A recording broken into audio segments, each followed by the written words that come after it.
সাবেক বিসিবি সভাপতি ফারুক আহমেদকে অসহযোগিতার অভিযোগ অস্বীকার করেছেন পরিচালক ইফতেখার রহমান মিঠু। একক সিদ্ধান্তে বিপিএল পরিচালনায় ব্যর্থতার দায় ফারুকের উপর বর্তায় বলেছেন মিডিয়া ও আম্পায়ার্স কমিটির চেয়ারম্যান। বর্তমান সভাপতি আমিনুল ইসলাম বুলবুলের নেতৃত্বে স্বচ্ছতা আসবে বিসিবিতে, এই বিশ্বাস মিঠুর। এই ঈদে জামা জুতো অ্যাক্সেসরিজের ডিসকাউন্ট।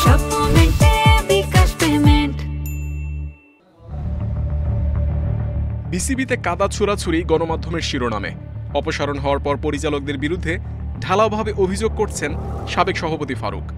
এমন বিতর্কে অস্বস্তিতে পরিচালকরা। এদিকে অ্যাডভাইজার সাহেব বলতেছে যে আমি কোনোদিন ইনস্ট্রাকশন এটা দিইনি। সুতরাং এখানে এমবিবিটি আছে একটা। আবার উনি যদি আমাদের নিজেই বলে থাকে যে আমি ইনভলভ করে নিন, তো আমাকে যখন ইনভলভ করবেন আমি কিভাবে হেল্প করব? বিপিএলে দল নির্বাচন প্রক্রিয়ায় একক সিদ্ধান্ত নিতেন ফারুক। চিটাগং কিংস ও দুর্বার রাজশাহীর মতো বিতর্কিত ফ্র্যাঞ্চাইজি অন্তর্ভুক্ত করেন। হাতুরু সিংহেকেও সরিয়ে দিয়েছেন একক ক্ষমতা বলে। নেননি পরিচালকদের সম্মতি, দাবি মিঠুর। He is a former cricketer and owner হাত ধরে কিন্তু আফগানিস্তান এরকম অনেক দেশ উপরে উঠেছে। সো উই আর হোপফুল যে আপনার বাংলাদেশের গ্রাফটা এখন ঊর্ধ্বমুখী হবে। নেতৃত্বের পালাবদলে বাংলাদেশ ক্রিকেটের বর্তমান অভিভাবক আমিনুল ইসলাম বুলবুল। বিসিবিতে স্বচ্ছতা আনতে এরই মধ্যে উদ্যোগ নিয়েছেন নতুন সভাপতি।